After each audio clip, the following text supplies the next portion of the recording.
Welcome to Health Professional Radio. I'm your host, Neil Howard. Thank you so much for joining us for another segment. In this segment, we're going to be speaking with returning guest, Dr. Amy Shapiro, CEO at the Indiana Hemophilia Thrombosis Center. She's returning to talk about how they're facing the health challenges faced by the bleeding disorders community. Welcome back, Dr. Amy Shapiro, and thank you so much for returning. Thank you very much, Neil, for having me represent the bleeding disorder community on this important topic. Well, for listeners who may not be familiar with you when you were here before, you're a pediatric hematologist. Give us a little bit of your background, a little insight into, I guess, a day in the life of a pediatric hematologist. Well, it's pretty variable. It depends on what day it is and what the needs of the community are. But we take care of individuals who have disorders of the blood and bone marrow. For the most part, the type of work that I do is related to coagulation, which is the blood clotting system. So my career has been focused on individuals who have abnormalities in the blood clotting system, such as bleeding disorders and hemophilia, which is one of the things we're talking about today. Is hemophilia or bleeding disorders, are these rare conditions? Yes, they are rare. That's a very good question. Hemophilia, for example, is classified as a rare disorder, and a rare disorder is one that affects less than 200,000 Americans. Now, even though it's rare, I do understand that it's been recently named as one of the most pressing public health issues here in the United States, along with cancer, diabetes, and heart disease. Yes, bleeding disorders affect all aspects of an individual's life. So people think of hemophilia as a disorder that causes excessive bleeding, which is true. It depends on the level of severity, the type of bleeding that you may have. If you have severe disease, which in general are levels less than 1% of clotting factor that remains, you often have what we call spontaneous bleeding episodes, which are bleeding episodes that occur into areas when you don't have a known injury or trauma. Oftentimes, bleeding episodes occur into joints in people with severe hemophilia. And because of these bleeding episodes, people who are affected with hemophilia get joint disease and musculoskeletal problems that interfere with their ability to participate in normal activities of life. So, for example, children may have difficulty attending to school, may miss excessive days of school, may have difficulty keeping up because of that. They may have difficulty participating in activities such as sports that normal children or unaffected children may participate in. They experience pain. They may have difficulty finding an occupation that provides them a good source of income and insurance in their life. And they may suffer disability as time goes on related to those musculoskeletal complications. So we've created, through the help of our federal partners, HRSA specifically, a national network of hemophilia treatment centers, which are, in essence, specialized centers of care that have an integrated, what we call a multidisciplinary team, which are care providers that address the different implications that hemophilia has on an individual's life, such as physical therapy, nursing,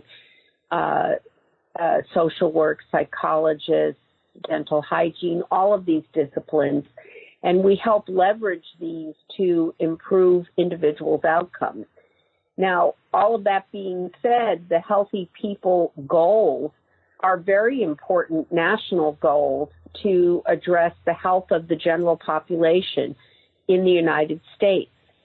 So oftentimes these goals have what we would consider to be pressing national issues that affect individuals' health, cancer, heart disease, obesity, etc. So having rare diseases or disorders included into these healthy people goals, I think is a very important achievement because it elevates rare diseases into the national goals and spotlights to improve care of the affected population. And another rare disease that's been included, which I also think is important to mention, is sickle cell disease. Now, we are talking about the initiative Healthy People 2030.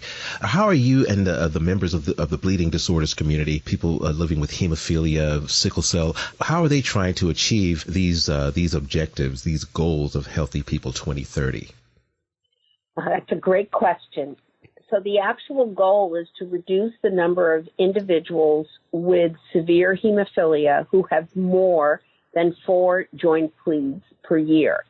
The data is collected through a registry through the CDC called Community Counts, and that's where the data comes from, that we look at a baseline number of individuals who have had more than 4 joint bleeds and then try as a national concerted effort to lower that percentage. So the baseline data collected through that registry is 16.9%, and we're targeting a decrease to 13.3%. Now, it doesn't sound like a lot, but it actually is a lot in terms of the number of joint bleeds and the number of individuals who are affected, and it's a concerted effort. So the effort was spearheaded through our partners at HRSA and Catherine McLaughlin, who is the program director for the HRSA initiative for hemophilia centers, was very instrumental, along with other partners within the community, to elevate this goal into Healthy People 2030. And the goal is achieved through the national network, through the Hemophilia Treatment Center network. There are about 140 centers in the United States covering the entire country, and through the regional coordinators and through the NHPCC, which is the National Hemophilia Program Coordinating Center that is through ASIN to achieve this goal. So it's quite a few partners working together, pulling together along with the community of patients to try to achieve this goal. And I'd like to remind our listeners that March is Bleeding Disorders Awareness Month every year. Is that correct? And yes. Normally you're heavily involved in that, raising awareness on programs such as this and through your speaking engagements as well, yeah? Yes, and I want to thank you very much for the time that you've afforded this rare disease and this important national initiative. Well, give us a website, Dr. Shapiro, where our listeners can go and learn more about Healthy People 2030, about bleeding disorders in general. Well, that's a great question. There are a number of websites that you can go to. Actually, Healthy People 2030 is listed on a national website through health.gov/healthypeople.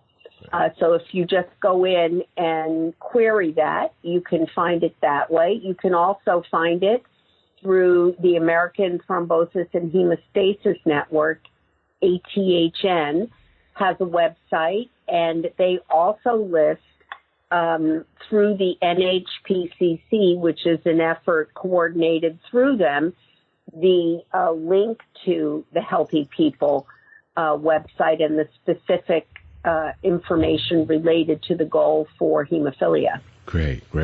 Well, Dr. Shapiro, once again, I thank you for joining us here on Health Professional Radio. Always very interesting and informative. Thank you. Thank you so much. Great. Thank you for having us. You've been listening to Health Professional Radio. I'm your host, Neil Howard, in conversation with Dr. Amy Shapiro, Medical Director and CEO at the Indiana Hemophilia and Thrombosis Center and a member of the National Hemophilia Program Coordinating Center. Audio copies of this program are available at hpr.fm and healthprofessionalradio.com.au. You can also subscribe to the podcast on iTunes, listen in, download it, SoundCloud, and be sure and subscribe to our YouTube channel at youtube.com/Health Professional Radio.